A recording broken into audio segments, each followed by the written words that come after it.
और सिर्फ हमें बहकाने के लिए आप लोगों को यहां के प्रशासन को यहां भेज दिया जाएगा। आपके आका कहां है? आपके सीनियर अधिकारी कहां है? एक भी अधिकारी नहीं है यहां। आपसे क्या बात करूं मैं? आप इस केस के आई हो क्या? तो मैं आपसे क्या बात करूं? और अगर आप लोग या आपके साथ जितने भी अधिकारी हैं, अगर वो सरपंच या उसके परिवार को बचाना चाह रहे तो किसी का बाप भी संविधान से उसको बचा नहीं सकता। आपके सामने कह रहा हूं मैं। आपसे बताइए ना, मैं आपसे क्या बात रखूं? ये एफआईआर के बारे में शांति बना के रखो। इस एफआईआर के बारे में महोदय मैं आपसे क्या बात करूं बताओ?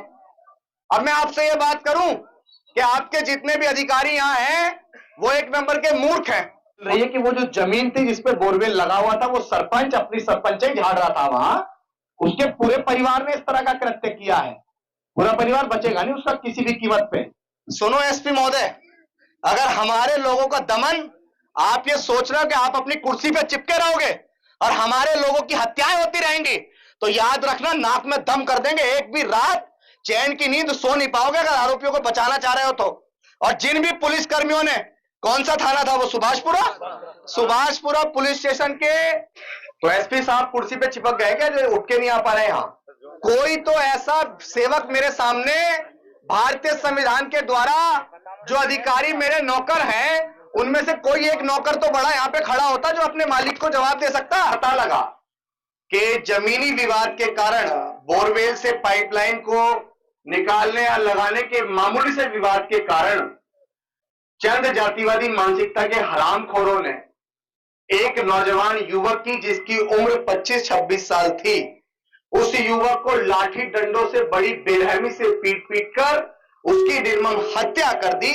और हम इसलिए यहां आने पे मजबूर हुए क्योंकि ग्वालियर हो या मध्य प्रदेश हो या पूरा देश हो, शोषितों, वंचितों और दलितों के साथ उत्पीड़न बिल्कुल चरम पे है। और यहां जब मैं परिवार से आके मिला हूं तो परिवार ने मुझे बताया है कि किस तरह जब उसके बच्चे के साथ मार पिटाई की जा रही थी तो पुलिस को अवगत कराया गया था और पुलिस 1 घंटे बाद उस जगह पहुंची है। तो मेरा शासन प्रशासन के लोगों से भी यह सवाल है कि क्या आप उस व्यक्ति के मरने का इंतजार कर रहे थे या उस सरपंच के पूरे परिवार को बचाने का प्रयास कर रहे थे? हम लोग, तालियां मत बजाना, बिल्कुल भी तालियां मत बजाना। अब जितने प्रशासन के लोग यहां खड़े हैं वो एक बार मेरे पास जरूर आ जाएं, जिनके द्वारा बात कह के हम लोग अधिकारियों तक पहुंचा दें। अगर मेरी आवाज प्रशासनिक लोगों तक पहुंच रही है तो वो मेरे समक्ष, मेरे सामने आ जाएं ताकि मैं उनसे अपनी बात रख सकूं। ये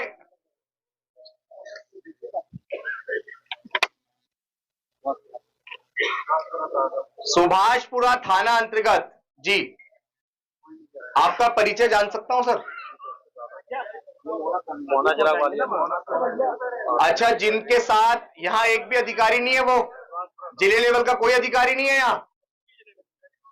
तो बताया था। एक मिनट, एक्स जो है ना ट्विटर, उसको ग्वालियर के जो एसपी साहब है ना वो चलाते होंगे।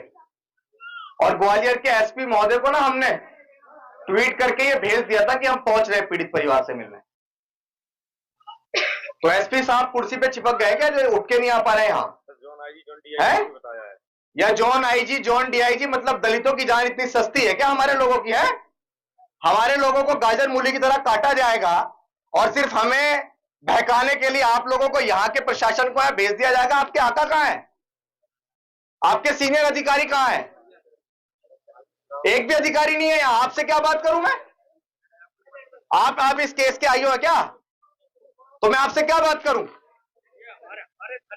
आपके थाने में लगता है, लेकिन जब मैं यहां पे आ रहा था तो मैंने सूचना दी थी, मैंने ट्विटर पे भी सूचना दी थी। आर्टिकल 19 मुझे फ्रीडम ऑफ स्पीच का राइट देता है। मैं पीड़ित परिवार से मिलने यहां आऊंगा ना, जब पीड़ित परिवार यहां है तो डीआईजी का प्रभारी है। बताइए आप मुझे, मैं आपसे बताइए ना, मैं आपसे क्या बात रखूं? ये एफआईआर के बारे में शांति बना के रखो। इस एफआईआर के बारे में महोदय मैं आपसे क्या बात करूं बताओ? अब मैं आपसे ये बात करूं कि आपके जितने भी अधिकारी यहां हैं वो एक नंबर के मूर्ख हैं। और मूर्ख क्यों है? उन्होंने SC/ST एक्ट नहीं पढ़ा। SC/ST एक्ट इंडियन कॉन्स्टिट्यूशन का अनुच्छेद नहीं है, वो एक पर्सनल एक्ट है और उसका सेक्शन 3 ये कहता है कि अगर 5 से या 5 से ज्यादा आरोपियों ने किसी एक व्यक्ति की जातिगत तौर पे हत्या की है तो 103 सब क्लोज 2 लगता है, इसमें सब क्लोज 1 लगा हुआ है। बताओ, क्या हमें SC/ST एक्ट की जानकारी नहीं है? इनको मूर्ख समझा हुआ है, हम जैसे लोग हैं इनके पैरोकार। इसमें 103 सब क्लोज 1 लगा हुआ और इसमें सब क्लोज 2 लगना था। 8 आरोपी, आपने एक्ट पढ़ा होगा ना, आप तो थाना इंचार्ज है।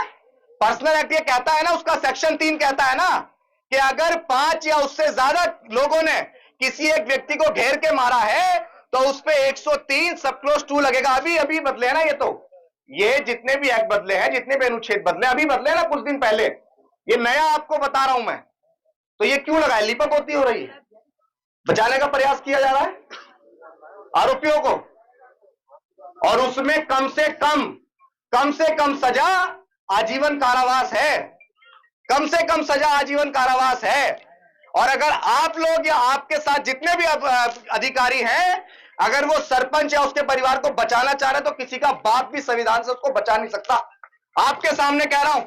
और अगर अब मैं यहां आया हूं, पहले भी यहां पे 5 दिन का अल्टीमेटम आप सबको दिया गया था। अभिषेक बेवकूफ नहीं है, पूरे देश के अंदर घूमता है, 35 लाख से ज्यादा लोग उसको सोशल मीडिया पे फॉलो करते हैं। I am not a political person, I am only a social worker. मैं यहां पे सिर्फ और सिर्फ सामाजिक परिवर्तन की आवाज उठाने आया हूं। हमारे समाज को गाजर मूली की तरह काटा जाएगा और आप जैसे अधिकारियों को भेज दिया जाएगा, वो मुंह छुपा के बैठे रहेंगे वहां। तो उनको ये बता देना कि अगली बार अभिषेक आएगा ना, तो अगली बार अभिषेक यहां नहीं आएगा, नाक में दम उनका करेगा, वहीं जाकर डीएम कार्यालय और जितने भी आपके एसपी वेसपी जितने भी आईजी कार्यालय हैं। मतलब हमारे लोगों की जान इतनी सस्ती है? किसी SP DM collector IAS IPS PCS का लड़का होता या आपके सूबे के मुख्यमंत्री मोहन यादव जी के लड़के के साथ इस तरह का कृत्य हो गया होता, क्या मुख्यमंत्री जी ऐसे अपने एसपीओ का मुंह छुपाए फिरते जैसे आपको भेज दिया बस यहां? अब बताइए, मैं आपसे कह रहा हूं कि 103 सब क्लोज 1 लगा हुआ है, इसमें 2 लगाने के लिए आप क्या करेंगे बताइए?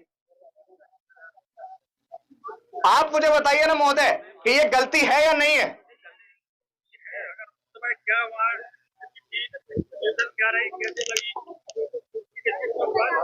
यही मैं आपसे पूछना चाह रहा हूं कि जब हम यहां पे आए हैं, आप केस के आईओ भी नहीं है, तो इस परिवार की सुरक्षा कौन कर रहा है? पुलिस थी यहां पहले से है? जिन लोगों ने उसको वहां मार दिया वो इसको यहां नहीं मार सकते? यहां परिवार के पास आके नहीं मार सकते? आपका कोई भी अधिकारी नहीं था यहां पे?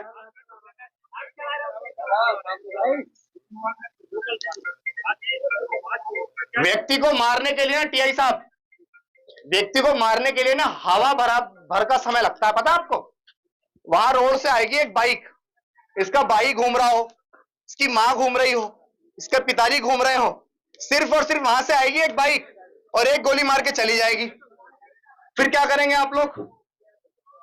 भाई संविधान के अंदर राइट है ना, किसी का बच्चा मरता है तो उसकी सेफ्टी की जिम्मेदारी है ना प्रशासन की।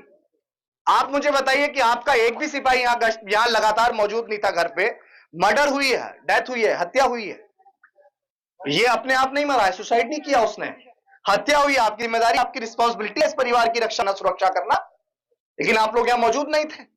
आप लोग ही तो मजबूर करते हैं हम लोगों को सड़क घेरने पे, आप लोग मजबूर करते हैं हमें आंदोलन करने पे, आप लोग मजबूर करते हैं फिर हम लोगों को यहाँ आईजी और डीआईजी कार्यालय घेराव करने पे, फिर आप लोग हमारे लोगों पे झूठा मुकदमा लगाते हैं, फिर हमारे लोगों को जेल में डाल दिया जाता है, और इस समाज का कोई जब पैरोकार ही नहीं है तो फिर उठती रहती है आवाज, पहले हमारे लोगों को मार दो, फिर हमारे जैसा व्यक्ति आंदोलन करने पे मजबूर होता है। जब आपके जैसे वो बड़े अधिकारी यहां नहीं आते हैं तो फिर हमें आंदोलन करना पड़ता है, फिर मजबूरन आपको सरकार के संरक्षण में लाठियां चलानी पड़ती है।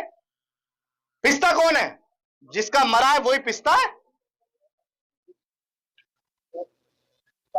हमारी वीडियो कहां बन रही है?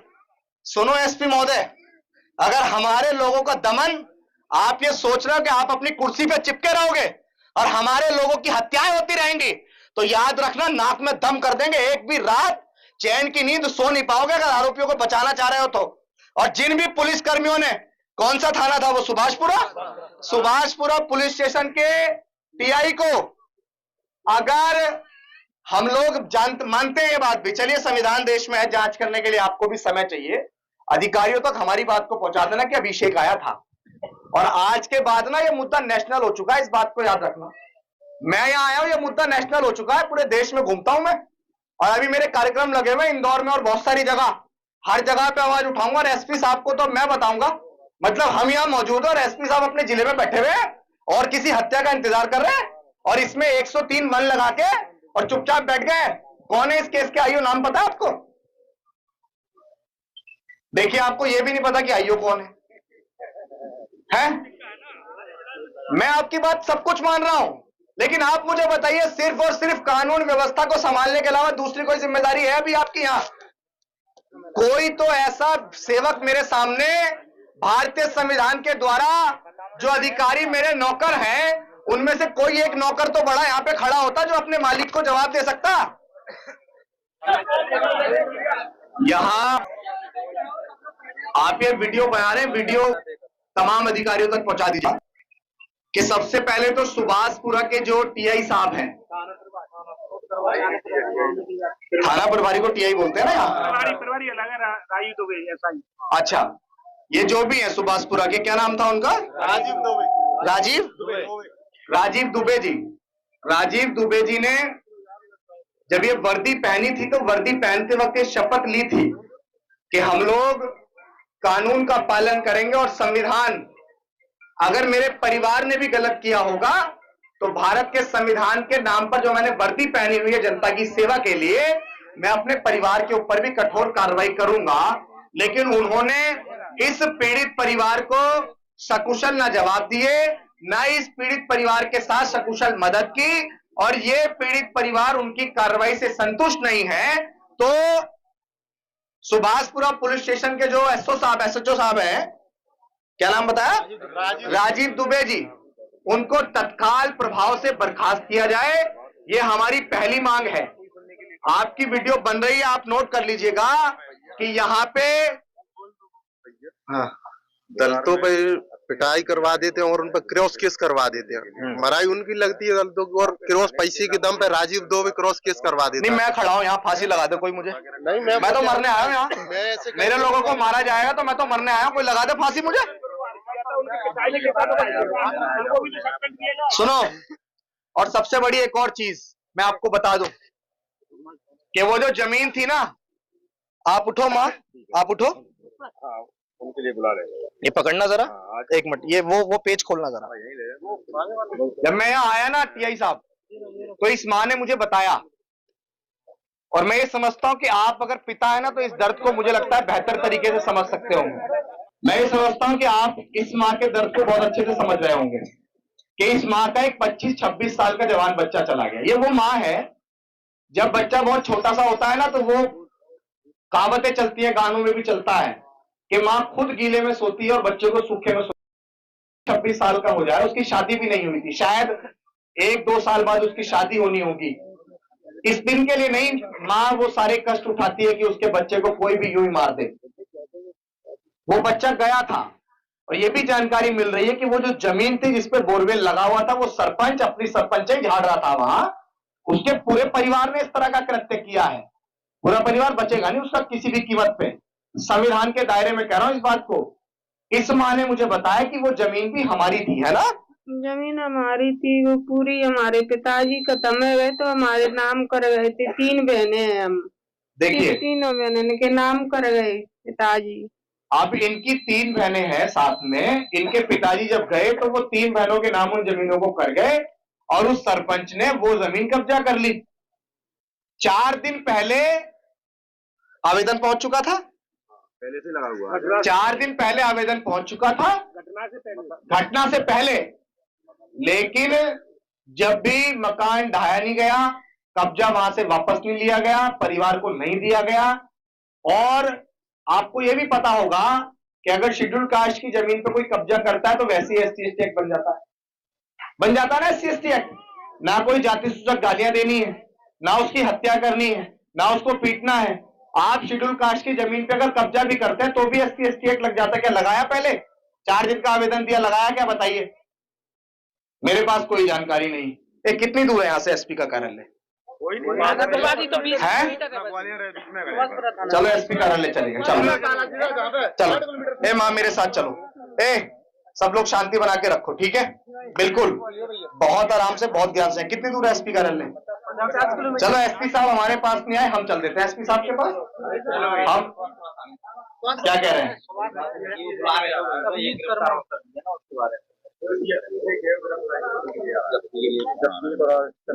तो किसको बुला रहे हैं? हाँ